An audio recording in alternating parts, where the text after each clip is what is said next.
আসসালামু আলাইকুম। আপনি IELTS এ 7 পাবেন নাকি 5 পাবেন? এটা কিন্তু আপনি নিজেকে নিজেই টেস্ট করতে পারেন। কিভাবে টেস্ট করবেন? ছোট্ট একটা টেকনিক আপনাকে আমি শিখাই দেই। দেখুন আপনাকে ধরুন কেউ ইংলিশ স্পিকিং এর জন্য একটা প্রশ্ন করলো, এমনিতেই আমাদের ডে টু ডে লাইফের কনভারসেশন এর জন্য। অথবা আপনাকে রিকোয়েস্ট করা হলো যে একটা স্পেসিফিক টপিকের উপর কিছুক্ষণ কথা বলার জন্য। অথবা আপনি নিজেই ধরেন আপনার অনেক সময় মনে আসে না যে আমি যেহেতু IELTS করব, তার মানে আমি নিজ থেকে দেখে একটু ইংরেজিতে একটু বলতে পারি কিনা। আপনি একটা টপিক ধরেন আপনি একটা গার্ডেনে গেলেন, অথবা আপনি একটা রেস্টুরেন্টে গেলেন, যে আপনি নিজে, নিজে দেখলেন যে এই টপিকটার উপর আপনি নিজ থেকে বানাইয়া ধরেন ২-৪ মিনিট কথা বলতে পারেন কিনা। আবার বানাইয়া কথা বলতে এগুলি আবার এমন সেন্টেন্স না যে শুধু আমি সেন্টেন্স বানাই দিলাম।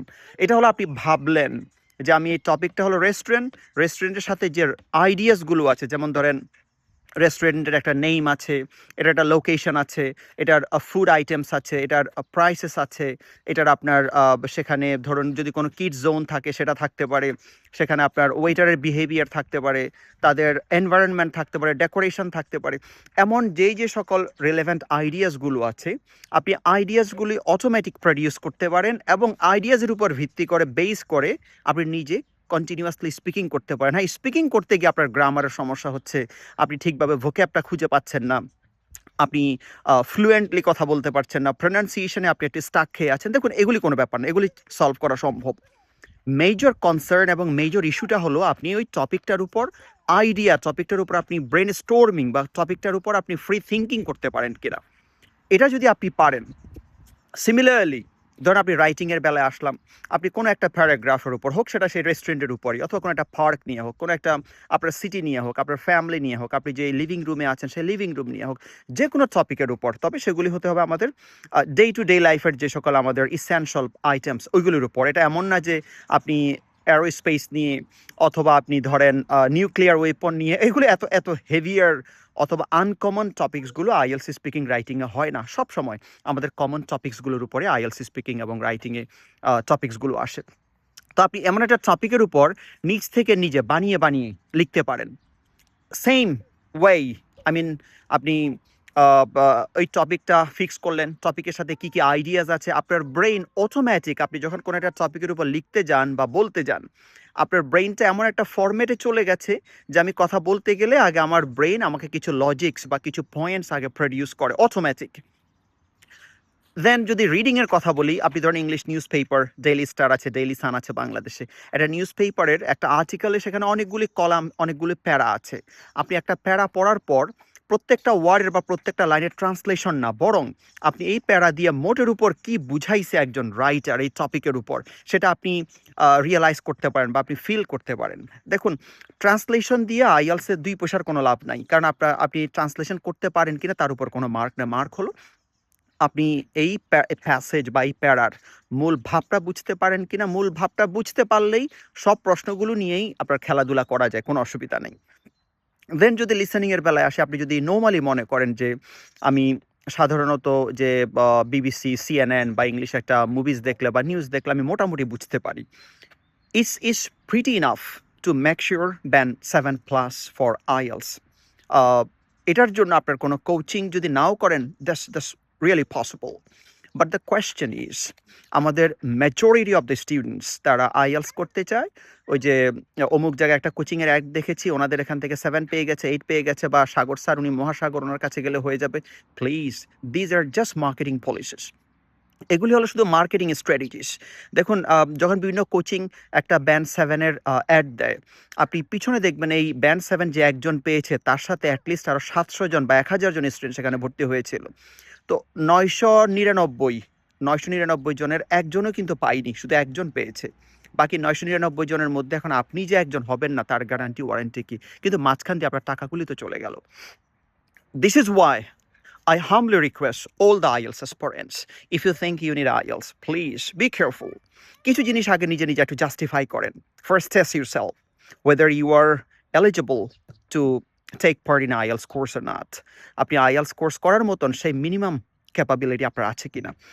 আমি যেই ওয়েজগুলো, যেই সকলের টেকনিক্সগুলির কথা বললাম টু টেস্ট ইউরসেলফ, আপনি নিজে নিজেকে টেস্ট করার জন্য, এটা যদি আপনি মনে করে থাকেন তাহলে আপনি IELTS করতে পারবেন। ইনফ্যাক্ট আপনি আইএলস কোর্স করা ছাড়াও আপনি স্কোর অ্যাচিভ করতে পারবেন। আর যদি এমন হয় যে না আমি তো কোনো একটা টপিক আমি তো প্রশ্নই বুঝি না, প্রশ্ন বুঝা বা আমি দেখা যায় প্রশ্ন ধরেন বুঝলাম, বুঝার পর আমি যে আনসার দিয়ে দেখা যায় আনসারগুলি বারবার আমি রিপিট করছি, একই আইডিয়াকে আমি বারবার রিপিট করছি। অথবা আমি তো মুখ দিয়ে আসলে ইংরেজি বেরই হচ্ছে না আমার। অথবা আপনাকে আমি যেটা বললাম প্যারাগ্রাফ রাইটিং, আপনি নিজে প্যারাগ্রাফ রাইটিং ২-১ লাইনের পর আপনার আর কিছুই আসে না, ব্ল্যাংক। অথবা আপনি রিডিং এর বেলায় বলেন, আপনি রিডিং করতে গেলে শুধু আপনার মাথায় ট্রান্সলেশন আসে, তাহলে কিন্তু হবে না। অথবা আপনি লিসেনিং এর বেলায় সেম থিং। এমন যদি আপনার অবস্থা হয়, I honestly request you please just join my English Foundation program. আমার ইংলিশ ফাউন্ডেশন একটা কোর্স দিয়েছি। আমার এই কোর্সটা মেইনলি এটার এইমই হলো যে যারা আইএলস দেবে তাদেরকে আমি তাদের যে ফান্ডামেন্টাল যে সকল নলেজগুলো দরকার, যেমন ধরেন বললাম আইডিয়া জেনারেশনস আছে, প্যারাফ্রেজিং আছে, তারপর আপনি নিজ থেকেই ব্রেন স্টোর্মিং করে নিজে নিজে একটা প্যারাগ্রাফ লিখতে জানা, প্যারাগ্রাফ লিখতে গিয়ে বা এসে লিখতে গিয়ে সেখানে বিভিন্ন প্রকারের প্যারাজ হতে পারে, যেমন অপিনিয়ন বেসড হতে পারে, আর্গুমেন্টেটিভ হতে পারে, প্রবলেমস বেসড হতে পারে, সলিউশন বেসড হতে পারে, অ্যাডভান্টেজেস ডিসঅ্যাডভান্টেজেস, তারপর আউটওয়ে বেসড হতে পারে। There several types of writings and speaking options in language. So আপনি নর্মাল যে জেনারেল স্পিকিং সেটা করতে আপনার কেয়ামত লেগে যাচ্ছে, আপনি আইএলস কেন করবেন? সো আমি আপনাদেরকে রিকোয়েস্ট করব, আমি আমার ইংলিশ ফাউন্ডেশন প্রোগ্রামে মূলত আইএলসের জন্য যতগুলো আইএলস স্পিকিং, লিসেনিং, রিডিং, রাইটিংয়ের যতগুলো লেসন্স, কোর লেসন্স যেগুলো আপনাকে ফাউন্ডেশন, যেগুলি করলে আপনি দেন অ্যাডভান্স যে আইএলসের যে প্র্যাকটিসেসগুলো আছে বা আইএলসের যে অ্যাডভান্স লেভেলের যে সকল লেসন্সগুলো আছে সেগুলো আপনি ইজিলি ক্যাচ করতে পারবেন। ইজিলি আপনি এগুলোর উপর, কারণ আপনার যদি মানে আমি যেমন ধরেন আইএলসে প্যারাফ্রেজিং বলেন বা ডিস্ট্র্যাক্টরস বলেন বা ব্রেন স্টোর্মিং বলেন, এই লেসন্সগুলো যার নাই সে আইএলস আসলে করাটা ইজ জাস্ট মিনিংলেস। তো আপনি এইগুলি আপনি জানেন না, আপনি কেন আইএলস করতে যাবেন? আগে আপনি আমার ইংলিশ ফাউন্ডেশন কোর্সটা করেন। ইংলিশ ফাউন্ডেশন কোর্সে আমি মাত্র ১৫ জন স্টুডেন্ট নিচ্ছি এবং সেখানে আমি কোর্স ফি নিচ্ছি ১৫,০০০ টাকা। আপনার সাথে আমার এটা কন্ট্রাক্ট যে আপনি যতক্ষণ না আপনাকে আমার মনে হচ্ছে আপনি আইএলস করার মতো আপনার স্পিকিং, রাইটিং, রিডিং, লিসেনিং ৪ টা স্কিলসেই আপনি ওয়েল কোয়ালিফাইড, দেন আমি আপনাকে রেকমেন্ড করব যে আপনি এখন আইএলসের জন্য অ্যাডমিশন নিতে পারেন। সো দেখুন, আইএলস যখন করবেন, বিদেশ যখন যাবেন, একটু প্ল্যান ওয়াইজ আগান। কেন আপনি হঠাৎ করে ওই যে আমার বন্ধু গেছে, আমার বান্ধবী গেছে, আমিও যেয়ে ভর্তি হয়ে যাই, মাঝখান দিয়ে টাকাগুলো তো আপনার গেল। টাকার চেয়ে সবচেয়ে এক্সপেন্সিভ সেটা হলো আপনার টাইম। এবং finally eventually you are gonna be demotivated. আপনি কিন্তু ডিমোটিভেট হয়ে যাচ্ছেন যে না আমাকে দিয়ে মনে হয় হবে না। You are underestimating yourself. আপনি নিজেকে নিজে আন্ডার এস্টিমেট করে ফেলছেন। তো এটা কারণ আপনি যে ওই যে রাইট ট্র্যাকটা আপনি ফলো করেন নাই। এখন আপনি যদি ট্র্যাক ওয়াইজ আপনি আসেন, হতে পারে আপনার টাইমটা একটু বেশি লাগবে। ৩ মাসের জায়গায় হয়তো ৬ মাস লাগবে। আপনি হয়তো আইএলস করছেন ২০,০০০ ৩০,০০০ টাকা দিয়ে। তার সাথে আপনি হয়তো ১০-১৫,০০০ টাকা এক্সট্রা যুক্ত করালেন। এটা তো আহামরি কিছু না। কিন্তু আপনার যদি আপনার বিগার স্কেলে চিন্তা করেন যে আপনার যে ড্রিম, যে টার্গেট সেটা তো আপনাকে মিট করতে হলে একটু আপনাকে স্ট্রাগল বা একটু সিস্টেমেটিক ওয়েতে আগাতে হবে। সো আমি ইংলিশ ফাউন্ডেশন প্রোগ্রামটা ক্লাস করাচ্ছি শনি, সোম, বুধ বাংলাদেশ টাইম রাত 8:30 থেকে 10:30। এই ব্যাচটা আমি ওরিয়েন্টেশন করেছি এই লাস্ট উইকে। ইনশাল্লাহ এই উইকের আপনার সোমবার থেকে আমি ক্লাসটা লঞ্চ করাবো, এই সোমবার থেকে। আপনারা যারা যারা ইন্টারেস্টেড কাইন্ডলি আমাকে নক দিবেন। আমি আপনাদেরকে ডেফিনেটলি চেষ্টা করবো আপনাদেরকে ফাউন্ডেশনটা স্ট্রঙ্গার করে ইংলিশ আইএলসে ভালো একটা স্কোর এনে আপনার স্বপ্নের দেশে নিয়ে যাওয়ার জন্য যে ফ্রি কনসালটেশন সেটা আমি আপনাকে দেব। দোয়া করবেন, ভালো থাকবেন। আসসালামু আলাইকুম।